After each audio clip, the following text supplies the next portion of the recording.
Estamos começando mais uma aula de filosofia e hoje nós vamos corrigir aquela atividade complementar que vocês realizaram aí logo depois que acabou o PET.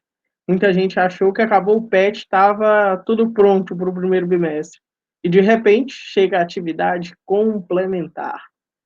Então, atividade complementar de filosofia é uma atividade que eu desenvolvi para vocês do segundo ano, para que a gente pudesse depois conversar um pouquinho sobre essas questões, né? Levantar dúvidas, questionamentos e etc.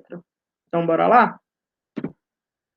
Na primeira questão, o enunciado está dizendo para a gente que, desde o início da filosofia, toda busca pelo saber que se baseava na razão era denominada como filosofia. E seus estudiosos eram chamados de filósofos. Se a gente olhar os livros dos filósofos antigos, a gente vai perceber que havia matemáticos, físicos, juristas e etc. Mas todo esse pessoal era chamado de filósofos, porque não havia separação entre as ciências, entre os conhecimentos específicos.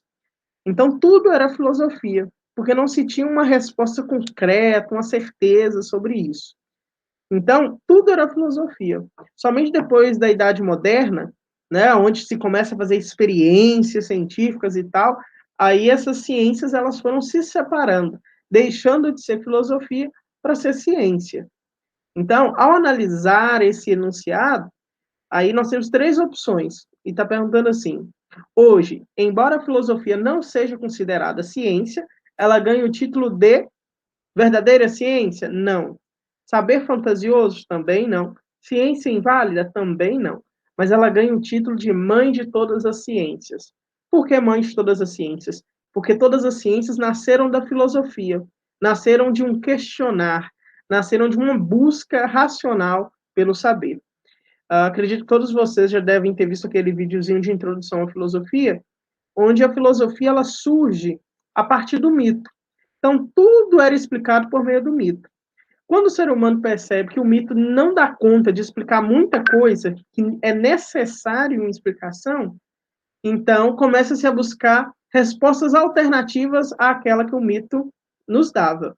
Que respostas são essas? Respostas mais racionais, mais lógicas, e isso a gente chama de filosofia, essa busca pelo saber, essa inquietação de se questionar e de querer buscar uma resposta. Então, a primeira questão aí de filosofia, a resposta está na letra A. A segunda questão, pessoal, ela está dizendo assim: além da filosofia, para melhor compreendê-la, foi exposto no PET 1, na primeira semana, outros tipos de saberes, como científico, religioso, espontâneo. Sobre esse tipo de saber, é correto afirmar que. Então, gente, qual que era a intenção? A intenção é que a gente comparasse os tipos de conhecimento, para a gente entender melhor qual que é a especificidade da filosofia. Então, nós temos aí, né?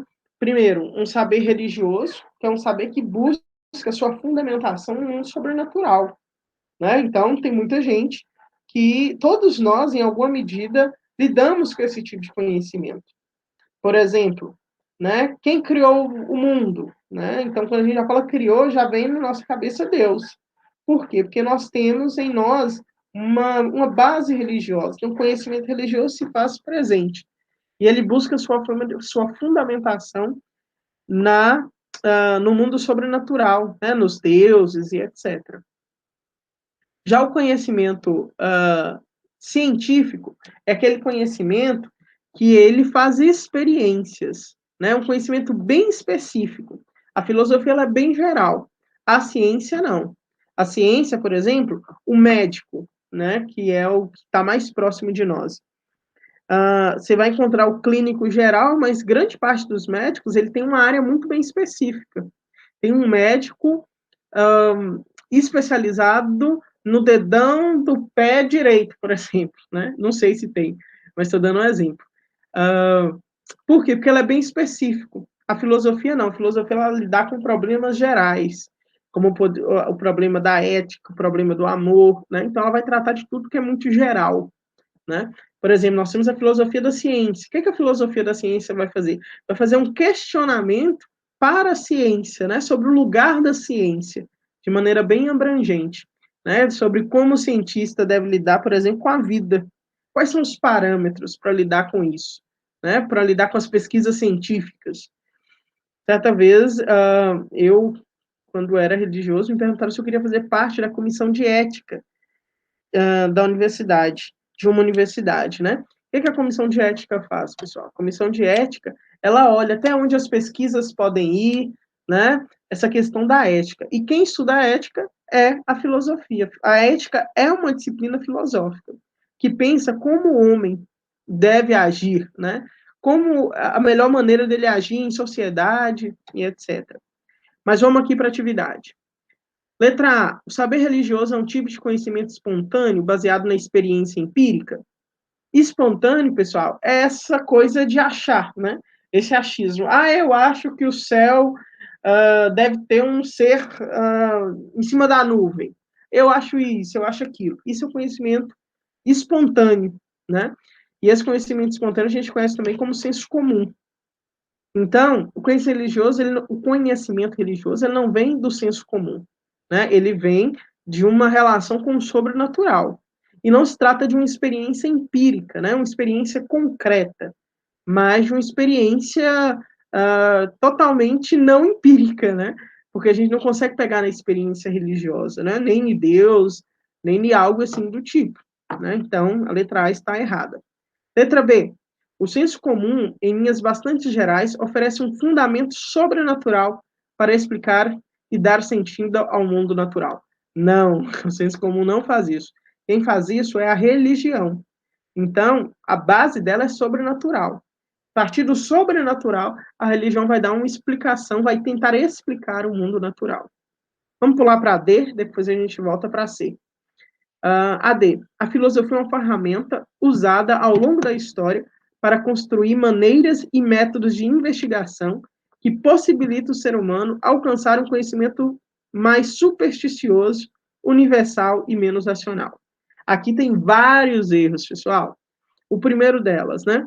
Que a filosofia é uma ferramenta usada ao longo da história para construir maneiras e métodos de investigação. Então, quem trabalha com um método muito rígido é a ciência, né? Método significa caminho. Então, o cientista, para ele nem é tanto importante o produto, o que ele vai encontrar, mas o caminho que ele fez. Porque para virar ciência, ele precisa descrever o caminho com tanta segurança que outro cientista possa, trilhando os mesmos caminhos, chegar aos mesmos resultados que ele. Então, isso aí, essa parte é de ciência.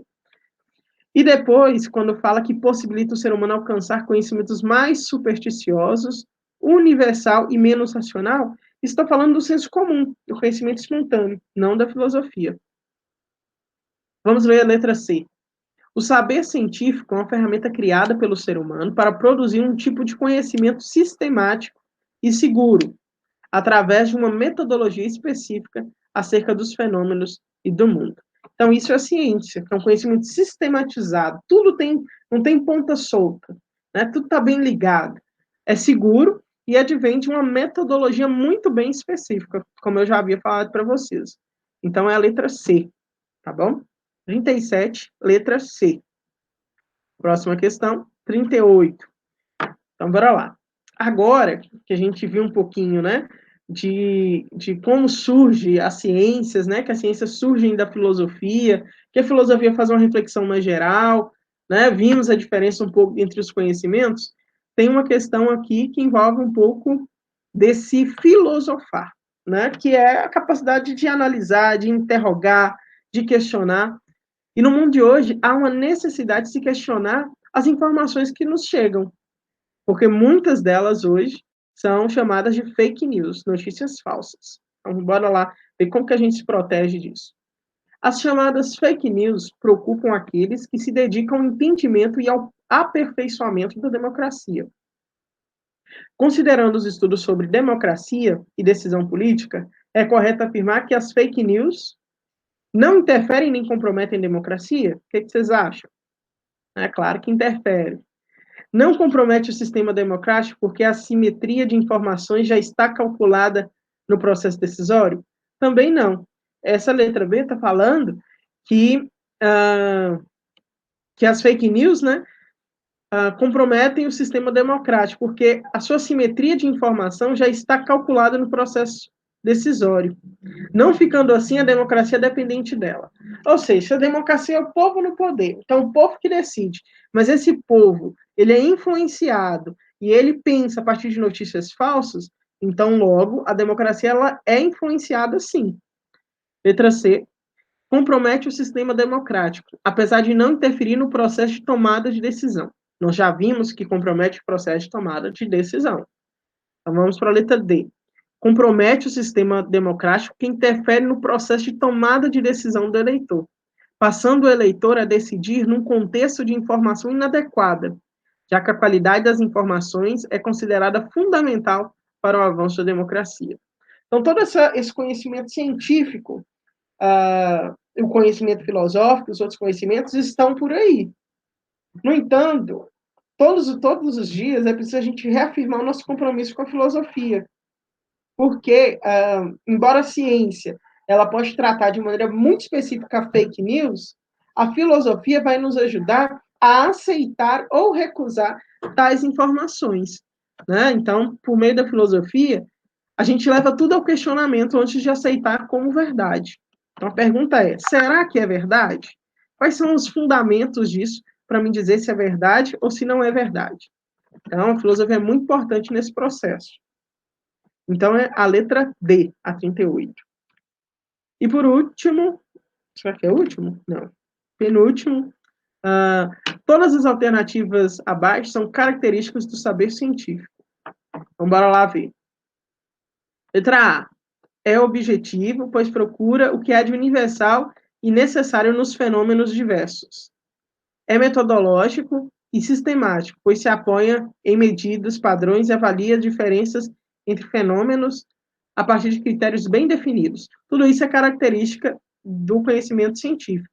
Mas ele está perguntando as características do saber científico, exceto, ou seja, excluindo qual alternativa? Qual alternativa que não faz parte do conhecimento científico? Não é característica do conhecimento científico. Então, bora lá. Letra C. É homogêneo e generalizador, pois busca compreender a unidade em meio à pluralidade. O que é unidade em meio à pluralidade, pessoal? Então, unidade procura um ponto em comum em meio a uma diversidade de situações. Por exemplo, para mim dizer que tal substância faz mal à saúde, eu não posso pegar o caso de Maria e de João que passaram mal com aquela substância. Mas eu preciso de uma quantidade muito maior de pessoas para aquilo ali ter uma base científica, né? Então, por isso que fala unidade na pluralidade. Então, eu preciso buscar que todo mundo, uma grande quantidade de pessoas, partilhem a mesma situação, mesmo que elas sejam pessoas diversas, diferentes. Letra D, é baseada em experiências particulares, por isso não é verdadeira por si mesma. Não. A ciência, ela busca experiências gerais. Uma vez que todo mundo teve o mesmo problema, aí sim a gente pode pegar aquilo ali e depois transformar numa teoria científica. Mas enquanto for um problema particular, aquilo ali não pode ser considerado um aspecto da ciência, porque é bem particular de cada pessoa. Ok? Por exemplo, eu sou alérgico a camarão. Então, eu não posso comer camarão. Então, posso dizer, pegar isso como uma base científica, dizer que o camarão faz mal à saúde humana? Não, porque nem todos os seres humanos passam mal com camarão. Mas é uma coisa muito específica de um grupo de pessoas, mas não de todas as pessoas. Então, a alternativa que não condiz com o saber científico é a letra D. Quem marcou a letra D está de parabéns. Última questão. Bora lá. Uma das grandes críticas que é dirigida ao período moderno, sobretudo ao iluminismo, é o uso da razão instrumental. Sobre esse conceito de razão instrumental, é incorreto afirmar que a razão foi colocada a serviço do progresso científico? Quando a gente fala de razão instrumental, sim. A razão se converteu na negação da capacidade do ser humano de pensar de forma crítica? Sim, faz parte da razão instrumental. D. Instrumentalizada pela ciência, a razão trabalha para tornar mais eficiente a dominação e a exploração tanto da natureza quanto do próprio ser humano? Sim, é correto. Faz parte da razão instrumental. A razão pensa na finalidade, nos porquês e nas pesquisas científicas? A razão instrumental, não. O que é a razão instrumental, pessoal? Então, a razão é essa nossa capacidade de pensar, né, de elaborar conhecimento. Mas nós temos a chamada razão instrumental. O que é essa razão instrumental? Razão instrumental é quando a gente não usa a razão para pensar sobre nós, sobre a vida, de maneira crítica, mas a gente usa a razão para atender às nossas vontades. Então, um exemplo de razão instrumental. Eu não uso a razão, muitas vezes, para pensar se eu devo ou não ir a uma festa escondida dos meus pais, né? Que seria pensar de forma crítica. Será que eu devo? Será que é importante? Será que eu vou morrer se eu não for nessa festa? E etc. E tal. Então, não uso a razão para isso, mas eu uso de maneira instrumental, para inventar uma desculpa ou bolar um plano para conseguir ir escondida a uma festa. Então, isso é a razão instrumental. Quando eu uso a razão não para pensar criticamente a situação, mas para pensar maneiras de conseguir poder, de conseguir o que eu quero, de dominar, né, o outro. Então, isso seria a razão instrumental. Essas questões que a gente viu aqui, pessoal, são questões introdutórias de filosofia, né, e vão nos ajudar aí a entender um pouco de filosofia e entender como que a filosofia pode nos ajudar no mundo de hoje. Garanto a vocês que nas próximas aulas nós vamos tratar de temas mais interessantes e aprofundar mais, e vocês vão gostar, tá bom? Tchau, tchau, e até a próxima aula.